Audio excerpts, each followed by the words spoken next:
1. You will hear a conversation between a woman and a policeman. First, you have some time to look at questions 1 to 5.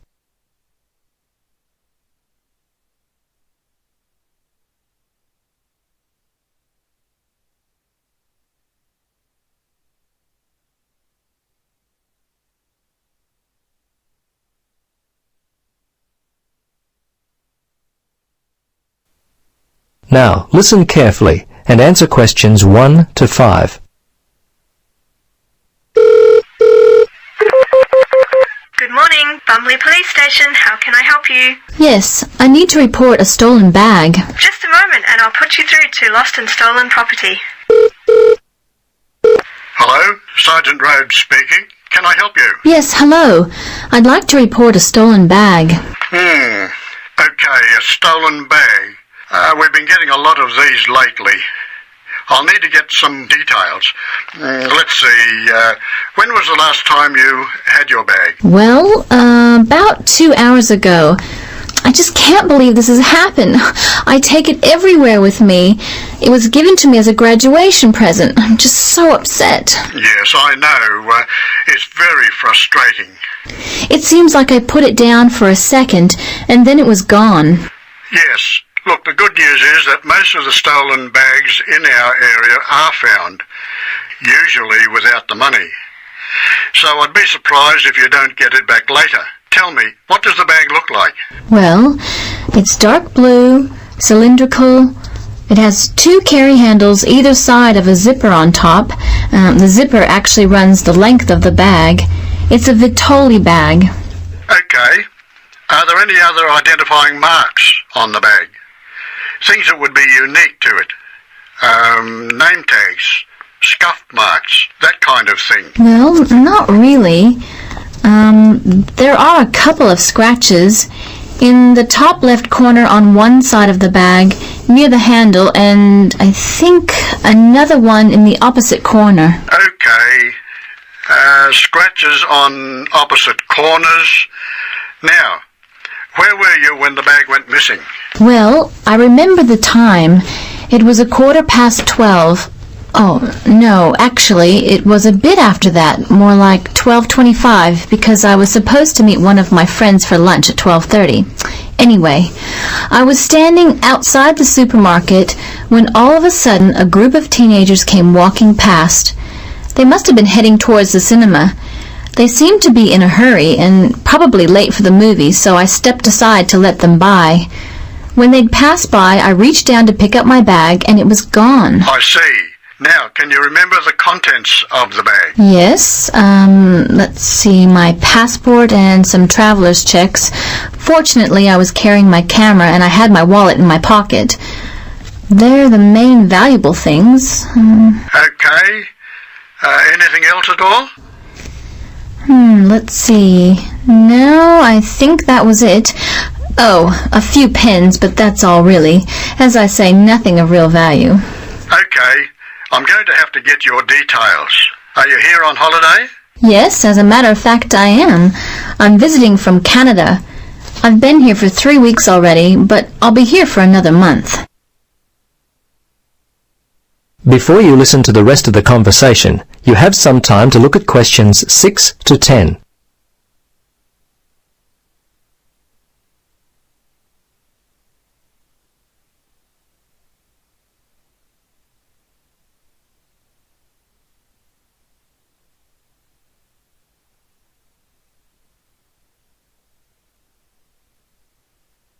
Now listen and answer questions 6 to 10. Now, have you contacted your credit card company? Yes, I did that immediately. They were very helpful. I still can't believe this could happen to me, and while I'm supposed to be enjoying myself on holiday. Yes, it's a real disappointment, whether you're on holiday or not. Yeah, thieves strike when you least expect it. Anyway, I need to take down your particulars. What's your name then? Yes, my name is Helen Reddy. That's Ready. My address is, well, the place where I'm staying here is The Palms, Unit 14, 75 Paradise Avenue. Okay, I may need your home address in Canada, but I'll get that more towards the time you're going to leave. What about the telephone? What number will I be able to reach you on? Yes, it's 455-91332. Okay, 455-91332. And how much do you think the bag and contents are worth? Well, it's not really a big cost. Probably only $100. It's the inconvenience of it all. I understand. Look, we have a lot of lost or stolen property recovered daily. Come by the station tomorrow and have a look. As I said, there's a high chance that we'll get the bag back. Your passport at the very least. Okay, thanks for your help. See you tomorrow then. Bye. Yes, bye. That is the end of part 1. You now have half a minute to check your answers.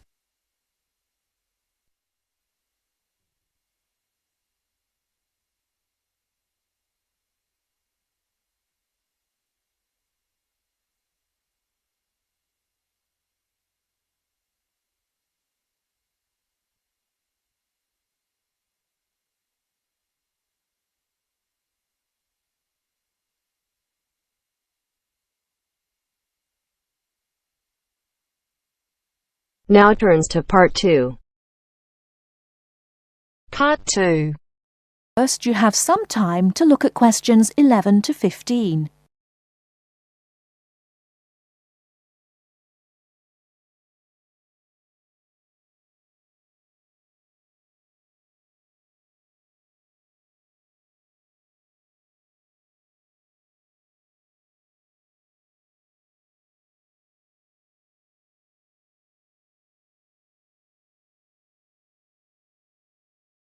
Now, listen carefully and answer questions 11 to 15. Hi, everyone. I'm a bit nervous about doing this, so, anyway, as you all know, I come from Libya, and I'm going to talk about sandstorms. Sandstorms are very common in the Sahara Desert, and so people in Libya, which is near the Sahara Desert, know all about them. Now, we say sandstorm, but it's not really a storm. There's no rain or thunder and lightning. There are sandstorms when a strong wind picks up sand and carries it. As the wind blows, the sand in the wind causes more sand to move around, and that is also picked up. A very strong wind can pick up a huge amount of sand.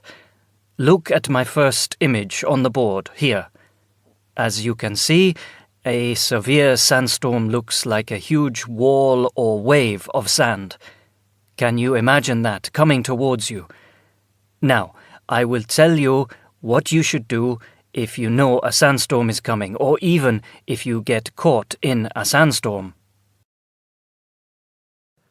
Extract 2. So, have you decided where you're going on holiday yet? You were talking about Spain. No, we've changed our minds. We're going to Egypt for 2 weeks. Wow, really? When are you going? The second week in August. Egypt in August? You're brave. It'll be absolutely boiling then, won't it? Yeah, that's what I want. We'll go and see the sights early in the morning when it's still quite cool, and then lie around by the swimming pool in the midday heat. I went to Morocco in the summer a few years ago. I couldn't sleep until about 2 in the morning. I always said that if I went anywhere like that again, I'd go in the spring or autumn. Well, I can't wait. You just see my tan when I get back. Before you hear the rest of the talk, you have some time to look at questions 16 to 20.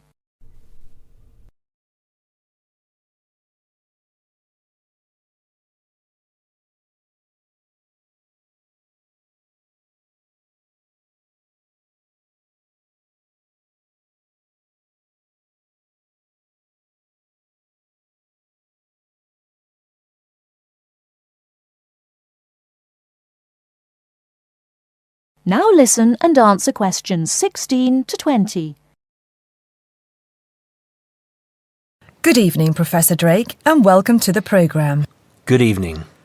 Now, as we have heard, it appears that there are a greater number of hurricanes now, particularly in the Atlantic, and that hurricanes are becoming more violent and causing more damage. First of all, could you explain what causes a hurricane? Yes, certainly. Hurricanes, or tropical cyclones as they are also known, are really huge storms, or a number of storms that occur together within a small area. They are caused by low pressure and moist air rising from the Earth's surface, usually the surface of the sea. As the moist air rises, it becomes warmer, and this is what forms the hurricane. If the hurricane is strong enough, it will develop an eye. The eye, which is circular, is at the centre of the hurricane and can be huge, 300 kilometres in diameter perhaps. The eye is usually calm. It is the area around the eye wall, where the storms occur. The eye wall surrounds the eye like the wall of a huge vertical passage, and is made up of the strong winds that cause the damage when the hurricane passes over land. Spreading out from the eye wall is the vast area of clouds and rain that we call the rain bands. These rain bands can spread for hundreds of kilometres. Thank you for that, Professor. Now, why is it that the world is experiencing a greater... Extract 4. Floods occur when the water level rises in an area where there was previously little or no water. Floods can be dramatic. They occur suddenly and the water level rises quickly. Or creeping, the water level rises over a longer period of time. They occur either because there is a larger amount of rainfall in an area than is usual, or because ice melts. Floods generally cause damage and negatively affect the economy of an area, but they can also be beneficial. The River Nile floods annually, and the water brings nutrients to the soil in surrounding fields. This, of course, means better crops. Most floods occur naturally, but they can be...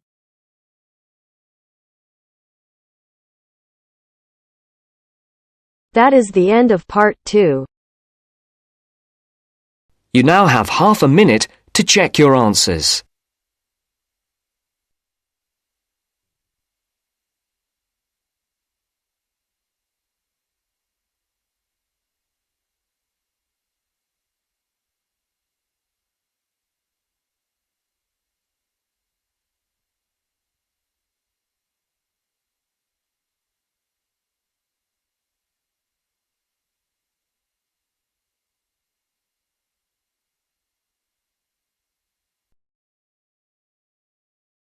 Part 3.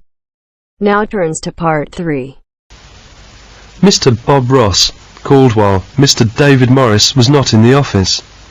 His secretary answered the phone and took a message for him.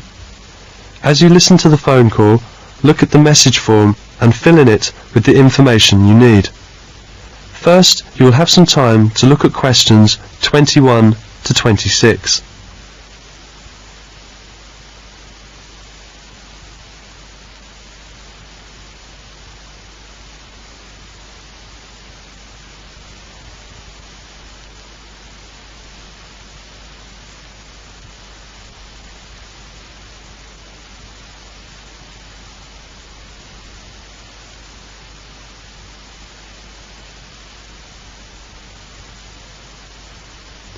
Now listen carefully and answer questions 21 to 26. Mr. Morris's office. Good afternoon. Good afternoon. May I speak to Mr. Morris? I'm afraid he's not in at the moment. Who's calling? This is Bob Ross of the Sales Association speaking. Sorry, I didn't catch your name. Bob Ross, R-O-S-S. Do you have any idea what time he'll be back? No, I don't, Mr. Ross. Would you like to leave a message? Yes. Will you tell Mr. Morris that I talked with Bill Smith in London this morning? Bill Smith? That's right. Bill told me that they are planning to have a sales meeting in Birmingham on the 12th, 13th and 14th of May.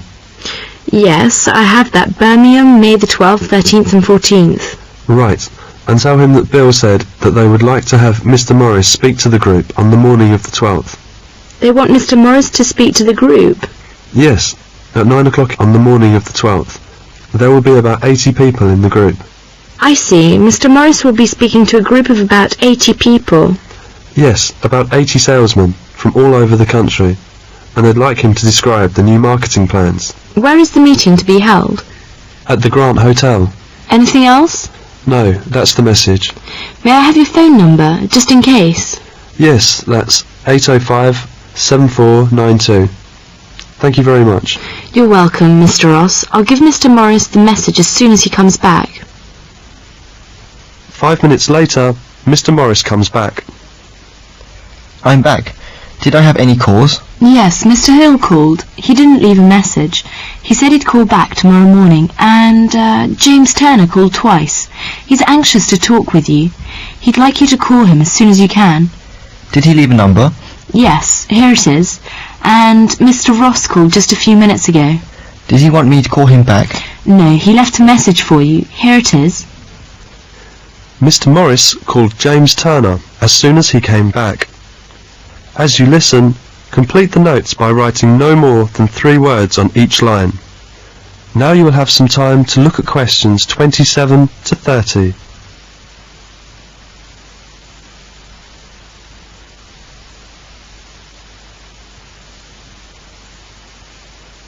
Now listen carefully and answer questions 27 to 30.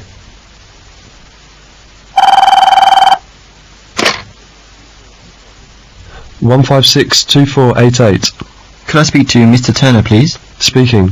Oh, it's you, James, is it? David here. Oh, hello, David. My secretary told me that you had called twice. Is there anything important? Yes, it looks as if I won't be able to keep the appointment we made. That was to be on Thursday, wasn't it? Yes, I'm so sorry. My uncle is arriving from America that afternoon, and we're having a party in the evening. You know, a big family party. I see. But could we meet on Friday or Saturday? Or would you prefer the beginning of next week? Afraid I'm tied up at the weekend. And let me just check. Monday would be alright, I think. Monday's okay for me too. Oh, good. Shall we say the same time as we arranged? Could you come here at 11 o'clock? I'll show you round our place. We could have lunch together and then work out the terms of our contract in the afternoon. Yes, fine. I'll just note it down in my diary. That's Monday the 24th of April. Right, I'll be at your place at 11 o'clock. Hope I haven't messed up your arrangements too much. Oh no, these things happen, don't they? See you next Monday and have a nice weekend. Thanks, you too, David. Bye. That is the end of part 3. You now have half a minute to check your answers.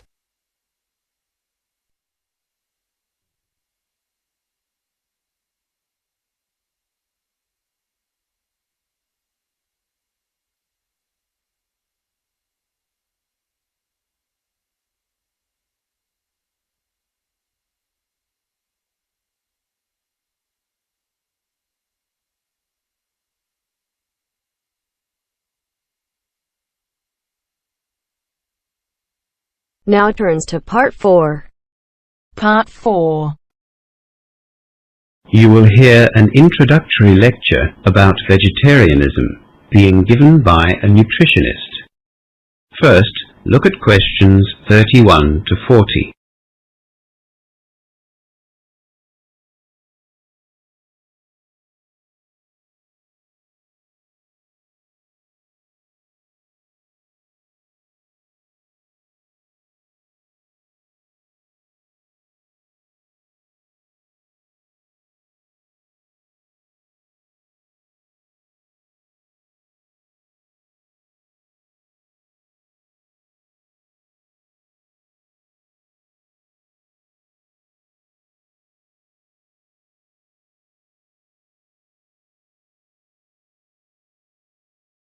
Now listen to the lecture and answer questions 31 to 40.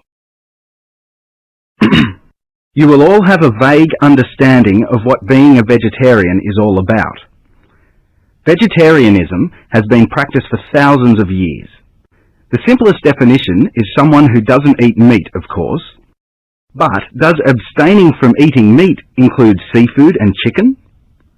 The fact of the matter is, that people adopt the label vegetarian but still eat meat, at least to varying degrees. Within true vegetarianism, that is where a vegetarian is someone who doesn't eat any meat at all, there are 3 subgroups. A lacto-ovo-vegetarian eats no meat but does consume dairy products and eggs. The second subgroup, lacto-vegetarians, also don't eat meat, but while they will consume dairy products, they don't eat eggs. And then, of course, there are vegans, people with a strict vegetarian diet that don't eat any animal product or byproduct, including honey. In fact, they don't even wear woolen, leather or silk garments. So just keep in mind that there is an obvious sliding scale here when people talk about vegetarianism. There are those that perhaps like to think of themselves as vegetarian just because they don't eat red meat, right through to those strict vegans who will only eat vegetables, fruit, beans or pulses. That is, food that has been grown. For our purposes today, we'll be talking about vegetarians as those people who don't eat any form of meat at all, red meat, fish or poultry, but do use dairy products and eggs. Lacto-vegetarians and vegans are not in the majority anyway. With that definition in mind, let's review the myriad of reasons given for adopting a vegetarian diet. These include all sorts of preposterous theories that claim all humans should be vegetarian simply because it's natural, or that humans are naturally vegetarian because biologically we resemble plant eaters. In the real world, vegetarians, generally speaking, accept that humans are omnivores. They are capable of eating both plant and meat foods. Statistics show that the majority of vegetarians have adopted a vegetarian diet because of their religious beliefs, as in the case of Hindus and Buddhists, for example, or because of health-related concerns. That is, they see vegetarianism as a healthier alternative. Look, that's not to say there aren't other reasons. Some people just don't like the taste of meat, and others simply can't afford to buy it. A significant number of vegetarians are animal liberationists who are against the killing of animals for human consumption. These vegetarians have taken the step of refusing to eat meat, and in doing so, show that they don't condone those killings. They see the whole industry as barbaric. In the past, at least in my social circle, such a cause was seen as noble, and many of us held vegetarians in high regard. They lived up to their beliefs. In more recent times, as we see the disastrous impact of introduced hooved animals on lands and the amount of resources used to feed stock at the expense of using arable land for crops, their noble cause has been ecologically justified as well. Land resources, and arable lands in particular, are scarce and becoming scarcer. Perhaps it is wrong to allocate these resources to raising those animals which provide us with a food source that we can live without. But is this the case? Can we live without meat in our diet? And is living a vegetarian lifestyle indeed more healthy, as advocates would have us believe? Vegetarians claim that a well-balanced vegetarian diet will supply all the essential nutrients we need to be healthy. In Western societies, as late as 20 or 30 years ago, there were many myths about vegetarianism. Those switching to vegetarianism would be warned about serious vitamin deficiencies. Statistically, though, the vegetarians are supported in their claim that vegetarians are healthier than meat eaters. The incidence of heart disease and cancer, for example, are significantly lower in non-meat eaters. In fact, it's claimed that the risks from certain cancers are reduced by up to 40% in a vegetarian diet. And let's face it, in modern Western society, with our concerns regarding obesity, you don't see too many overweight vegetarians, do you? Vegetarians consume less fat and protein than we do, and the fat that they do consume is in the main unsaturated, which is what has been recently labelled good fat. On the other hand, animal fats tend to be saturated, and an increased intake of saturated fats can lead to high cholesterol. Respiratory problems too seem less common in vegetarians, but this is also the case with meat eaters who include a lot of fruit and vegetables in their diet. The UK Vegetarian Society's website quotes medical research has shown that on average, a lifelong vegetarian visits hospital 22% less than a meat eater. The fact that the number of practicing vegetarians has almost doubled in the last 15 years speaks volumes about the way our concerns for healthy living have changed. The reasons given for this increase have been, according to a recent survey, 94% due to the perceived health benefits associated with a vegetarian lifestyle. Doctors and nutritionists and responsible groups like the Vegetarian Society are rightly concerned that those adopting the vegetarian diet do so in an informed way. There are health benefits to be gained by turning vegetarian, but there are also guidelines that need to be followed. Vitamin B12, for instance, and recommended amounts of iron are not easily found in a vegetarian diet, and yet they are vital for healthy living. So, where can such vitamin and mineral replacements be found in the vegetarian diet? Well, for the average vegetarian, good sources of iron are spinach, prune juice, or dried fruit. Vegetarians are advised to eat these foods with fruit juices, which will increase the amount of iron absorbed. B12, on the other hand, is not as readily available because it is only found, to all intents and purposes, in meat, fish, and dairy products. This vitamin is one which vegetarians find difficult to replace. However, as I said, low amounts of B12 can be found in dairy products as well as soy products or seaweed. For the stricter lacto-vegetarian and vegan, B12 can be obtained from foods that have been fortified with the vitamin. Vegetable margarines, some soy products, and breakfast cereals are the most common sources. The key to a healthy vegetarian diet is the same as any other diet. Eat a wide variety of foods including grains, fruit and vegetables, beans, pulses and nuts. Vitamins and minerals must be included in the vegetarian diet, just as they have to be included in a non-vegetarian diet. You can argue all you like about vegetarians being healthier, but I'd suggest that you consider a well-balanced diet first and foremost. Whether or not you include meat is up to you.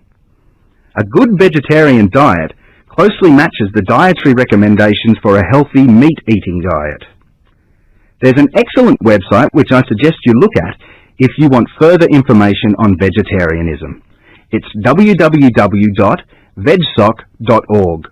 www.vegsoc.org.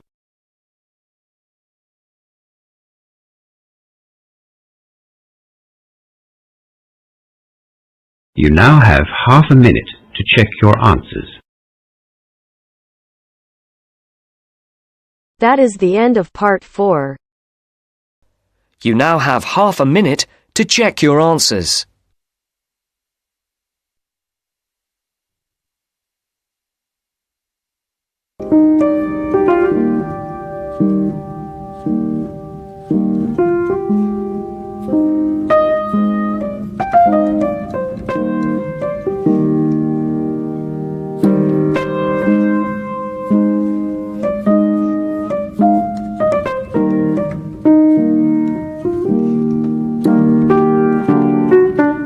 That is the end of the test.